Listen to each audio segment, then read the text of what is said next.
as you all know, there's always some negativity about the customer service person not understanding hockey. Has your Upper Deck ever considered maybe having somebody there on the front line? We actually do. If you guys go to the booth, Barry, he has a goatee and kind of a what's his name? Barry Sickelman. He's actually our hockey specialist at customer service. Yeah, but see, when we call in, like say I have a call in for a question, they don't say, "Oh, it's a hockey question. Let me transfer you." I never. Well, it's because it depends how passionate the hockey players are. I mean, they're gonna try to assist you first, but if you say, you know what, I know hockey, I need to speak with. You know, No, you don't have to be rude to them, right? You're trying to that's their job. Just say you have somebody on the front line. Yeah. Okay, so you do. Okay. I can speak with Barry if you guys have questions. And at the end of the day, I'll give you my business cards, and you guys can email me and all that. I mean, obviously, if it's just a replacement issue or damage issue, please don't, clutter my inbox with all that information. I mean, go to customer service first. But I mean, if it becomes a serious matter and all that, then let me know. I mean, I'm glad. I'll be willing to assist you guys anytime. It's not an issue. Barry will give you his business card if you go down there, and you can develop a relationship specifically with Barry, and then you don't have to deal with. You could just deal with him if you Email, what have you. We also have a rep out there who speaks French too. I don't think we have any French Canadians in here, but it's another. It's important to us to have someone that can communicate with customers in Quebec, what have you. What about Hebrew? You have anybody who speaks Hebrew? Anybody else who speaks Hebrew? Just kidding. The other thing is that everyone always says these guys have an exclusive. You don't care about hockey. You're just abusing the collecting community. Really, we're not. I can tell you right now. Richard came out and said, "You know what? We have an exclusive. Hockey is important in our business. And if you're not committed, it isn't going on the team." So it comes down to it. We're 100% committed. We realize. That's why we have to work with the players, we have to work with the PA, we have to work with the E, and we have to work with you guys, Where along the line is Upper Deck with the exclusive contract with the NHL and the NHLPA, and are you actively trying to extend that contract to try to eliminate in the game or tops or whoever else? There's always going to be that discussion, but unfortunately that's way above Chris or myself. Right. We don't make those decisions. I'll be honest, I love having exclusive. How can you not love having exclusive? I mean, it allows a lot of freedom in what we do. Products like Victory having rookies now, MVP having rookies, having some value, especially last year with Jack Johnson skating, right, and Robbie Schrem skating. It's great. I think it's better for value for down the road. Now, with that being said, I really don't know what is happening with the exclusive and all that. This exclusive is an opportunity to show that. We can still make products that are great, without, the traditional type of competition where they're undercutting us or what have you. So it's very important for us to make hockey work for you guys. I was wondering, is there any brand new line coming out this year? There is. I mean, obviously. I heard from Chris that you guys doing an OPG premiere. Okay, well, you heard it from the horse's mouth now. OPG Premier will be coming out. And Premier, well, if you look at baseball, one uniqueness, and I know I may take some flack for it, we're doing manufactured patches in OPG Premier. And the manufactured patches are pretty cool. I just talked to, Jonathan Cheech's dad was in our booth. And he was talking about, we want one of these big signs, the players that we have behind the wall. This would be great in Moose Factory, Ontario, and the arena, just to show Jonathan Cheechoo. And I said, well, it's funny that you mentioned that, because I did a patch of Jonathan Cheechoo, and I don't remember the first one, because, maybe it was a first-round draft pick or something unique like that. But the second one, I obviously remember. It's a variation of, we have the first one, and we have a variation patch. The variation patch is going to be home of Moose Factory, Ontario. His dad just said, unbelievable, I'm going to buy every single one of those patches. He buys on it. Yeah. He's here. He's buying exactly. He's bought it. So I mean, stuff like that. For example, another one that we did was Chris Drury. Chris Drury. His nickname was the Grand Drury, right? So we put his nickname as one of them. And then the second one we did was Little League World Series MVP in '89. So that kind of unique stuff is in the Premier patches. So Peachy Premier, I believe it's $200 a pack. Don't quote me on it.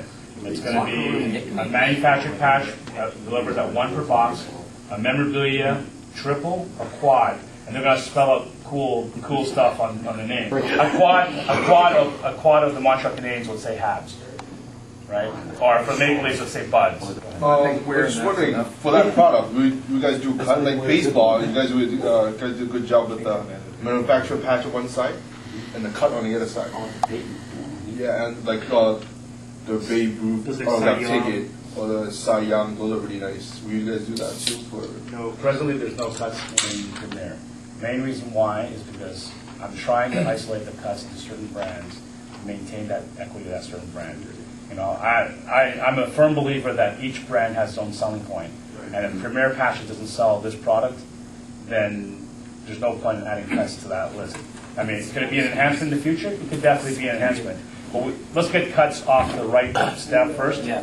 We only have maybe we've done maybe about 50 cuts in the last 2 years. We're looking at hopefully be able to add like resin patches and manufactured patches. It's something that we can't get memorabilia of, but now you can manufacture something that gives that better identity.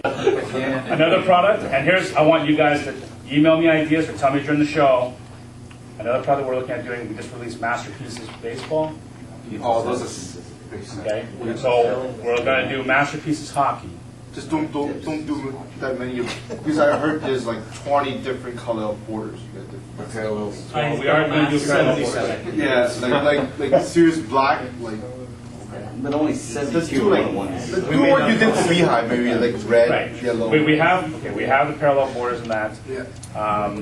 Currently, it's a retired-only project.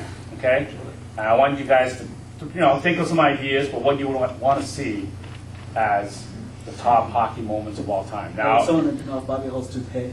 Is it the same artist? Is it gonna be the same artist? remember, it has to show the athletes in a positive way. Same artist. It's gonna be the same artist. Yeah, same artist as Masterpieces Hockey, baseball. So, along with that, it's going to be hard sign. Okay, once again, and I'm brainstorming some new ideas to add into hockey that's not even in the baseball. So I honestly think it's going to be an outstanding product. But I mean, please don't email me the Bobby Orr goal. I mean, I hope you recognize that I can at least get that one right, and a few other ones. So, but I mean, I've already asked for the Wayne Gretzky retirement shot where he's waving to the crowd. I asked for Mark Messier holding the cup on Wall Street. That kind of those type of unique ones. Yeah, and I have Bill Barocco in there now. When are you bringing Stevie Y back? Where we have documentation ready, and we're looking at adding into the roster. And once again, it's a commitment to our hobby. Oh yeah, Messier was huge. I mean, you guys, people always say that you guys have exclusive. You're not being creative. You're not being imaginative. You're not being aggressive. Well, who we sign? We sign Messier, Lemieux. I mean, we are continuing to add these legends to the game. And if you want other players that you haven't seen for a while, please let me know. I think we pretty much have. Ken Dry. Well, more than we had in Try player. Well, you guys are doing a good job. I know you guys probably get a lot of negativity or a lot of it, but you guys are doing a very good job, and I've noticed an improvement. And if anything, even the players themselves are really sensitive to their collectability, and they actually comment to us. They want us to control their collectability, and I think in many ways, if you look at our Gretzky's and our Crosby's, the younger players, we've actually developed a good following and also a lot of collectability by doing short printing on certain players or whatever the case is. We're building, hopefully try to add more value to these players. How far in advance do you guys set your prices? Like you mentioned 99-cent packs. Up here, they're $1.49. And with our dollar being so fantastic right now, will we see 99-cent packs up here? Well, Victory is a 99-cent pack in the U.S., but there is like distribution models and all that. And I know the Canadian dollar, even though it's surpassed the U.S. dollar, I don't think, because when you're a big business like Walmart or whatever the case is, people think, oh, today's changed and Walmart dollars all of a sudden become Canadian dollars. Well, that's not the case. A lot of companies buy in advance. So they'll buy like months in advance, take advantage of it, but then if it reverses the role on them, they have to protect them, they're protecting themselves for the future, but yet it's hurting them now. So what happens? A little bit more parity though?